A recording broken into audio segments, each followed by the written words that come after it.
बिस्मिल्लाहिर्रहमानिर्रहीम। इय्याका नअबुदु व इय्याका नस्तईन। शुक्रिया। आराम से अब आप अपनी कुर्सियों पे बैठ जाएं। आराम से बैठ जाएं।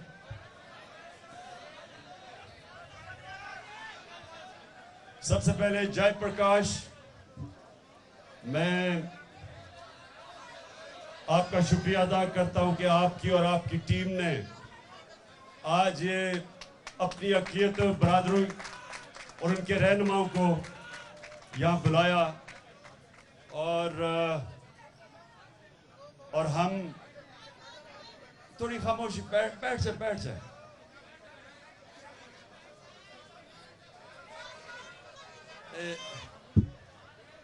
आगे आके यहाँ बैठ जाएं क्योंकि वो पीछे नहीं लोग देख सकते। आ जाए यहाँ, इधर बैठा जाए। नहीं पीछे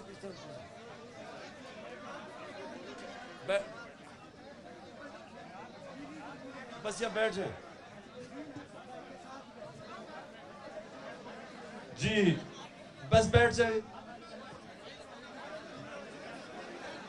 ना, वो कैमरे लगे हुए हैं। बैठ जाओ।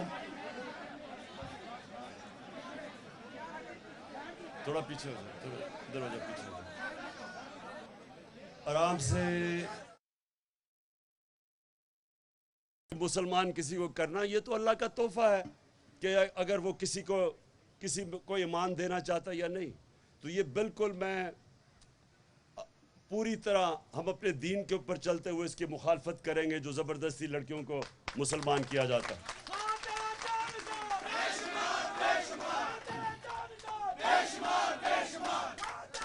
बस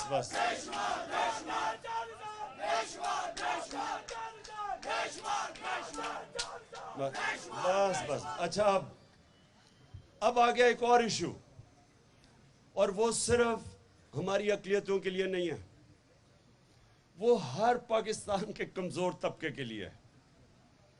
देखिए, इंसाफ होता क्या? इंसाफ का मतलब होता है कि कमजोर और ताकतवर कानून के सामने एक बराबर। ये सबसे बड़ी चीज होती है कि एक माशरे का जब ऊपर उठता है माशरा, तो माशरा ऊपर नहीं उठ सकता जब उस माशरे में इंसाफ ना हो। जो भी दुनिया की तारीख में मुल्क ऊपर गए हैं, उनका इंसाफ का निज़ाम बेहतर हुआ है।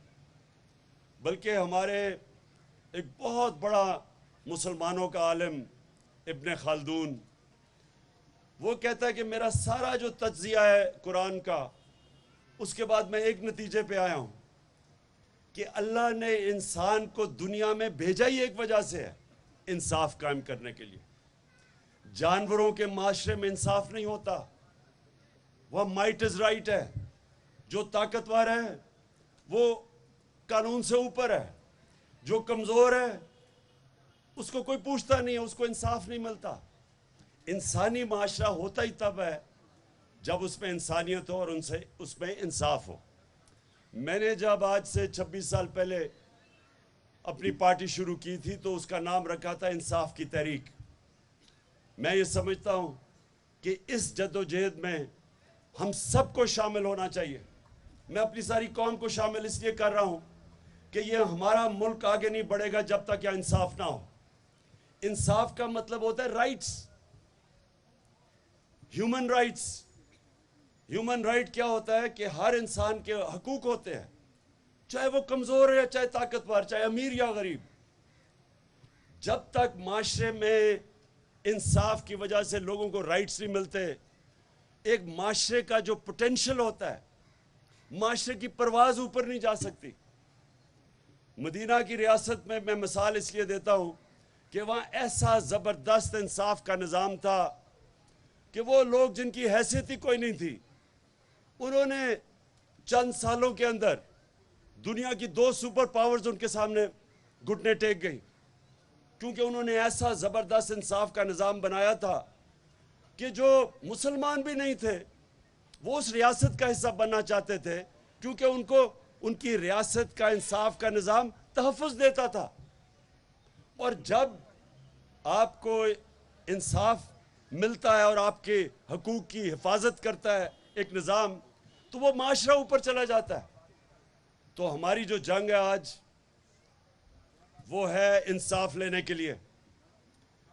और जो हमारे मुल्क में जद्दोजहद है, वो एक छोटे से टोले की है, के खिलाफ है, जिसको हम कहते हैं एलीट कैप्चर। एक छोटा सा टोला जो मुल्क के ऊपर हावी हुआ है, वो चोरी करता है तो वो कहता है कि मैं कानून के नीचे, मुझे एनआरओ दो। मिलके वो सारे अपनी चोरी, अरबों रुपए की चोरी माफ करवा लेते हैं, जबकि गरीब आदमी छोटी सी हजारों की चोरी में जेलों में फंसता है और जेलों के अंदर कोई पूछता नहीं है उसको। ताकतवर चोरी करता है कानून से ऊपर, उसको हाथ नहीं लगता। कमजोर जब बेचारा, उसको कोई हिफाजत नहीं करता कानून। ये हमारा सबसे बड़ा अलमिया है। और ये जो राइट्स की मूवमेंट है, इंसाफ का मतलब राइट्स की मूवमेंट, ये चल रही है। और यही है हकीकी आजादी की तहरीक। हकीकी आजादी, हकीकी आजादी, बस हकीकी आजादी तब मिलती है जब एक मुल्क का इंसाफ का निजाम लोगों को आजाद कर देता है। अभी हाल ही में देखें,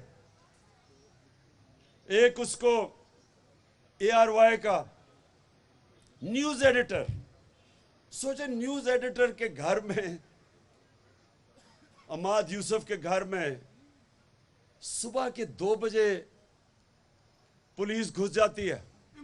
अब बस सुनो जरा, रात के 2 बजे एक न्यूज एडिटर के घर पे पुलिस घुस जाती है और उसको उठा के ले जाती है।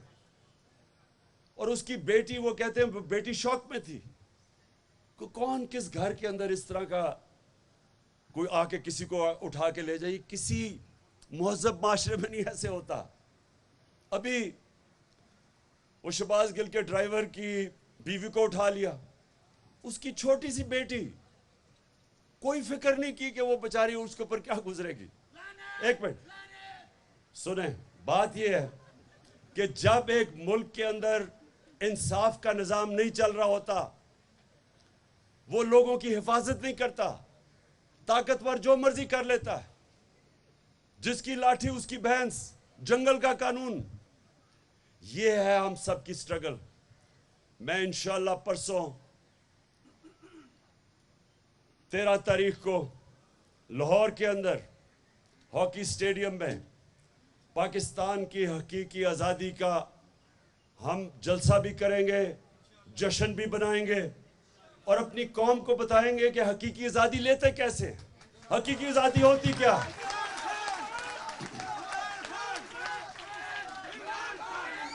कायदे आज़म आप सबको पता है या पता नहीं कि कायदे आज़म ने जब अपनी सियासत शुरू की थी तो इनको हिंदू मुस्लिम एम्बेसडर समझा जाता था, यूनिटी एम्बेसडर, को वो हिंदू और मुस्लिम को इकट्ठा करेंगे। ये याद रखें कि कायदे आज़म की जो शुरू की सियासत थी, उनकी कोशिश थी कि हिंदू मुस्लिम मिलके अंग्रेजों से आज़ादी लें, अंग्रेजों से आज़ाद हो। और फिर क्या हुआ, उनको आहिस्ता आहिस्ता ये खौफ आना शुरू हो गया कि वहां ऐसे लोग थे, वो जो कांग्रेस के अंदर ऐसे लोग थे जो कि सिर्फ ये देख रहे थे कि वो सबके लिए, अक़लियतों के लिए आज़ादी नहीं चाह रहे थे, वो सिर्फ हिंदुओं के लिए आज़ादी चाह रहे थे। इधर इख्तिलाफ हुआ उनका। वो चाहते थे कि सारे हिंदुस्तान के लोगों को आज़ाद हो।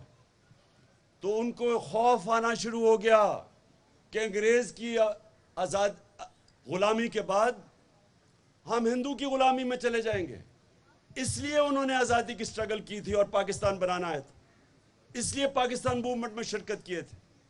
हम भी अपने मुल्क के अंदर, ये हमारा जो मुल्क बना है, हम ये सब के लिए है। इसमें हम सारी अक़लियतों को बराबर के शहरी समझते हैं और इसलिए पाकिस्तान बना था। अगर हिंदुस्तान में कायदे आज़म को ये हो जाता कि हम बराबर के शहरी रहेंगे, तो वो तो शुरू में कांग्रेस का हिस्सा थे। इसलिए आज पाकिस्तान में जब इंशाअल्लाह जब हम परसों अपनी हकीकी आज़ादी का जश्न बनाएंगे, तो हम अपनी सारी अक़लियतों को भी पैगाम देंगे कि आप पाकिस्तान में बराबर के शहरी हैं। आपके हुकूक हम हिफाजत करेंगे, हम उनको तहफ़्फ़ुज़ देंगे। मैं आपका सबका शुक्रिया अदा करता हूँ 11 अगस्त में आने का। पाकिस्तान जिंदाबाद।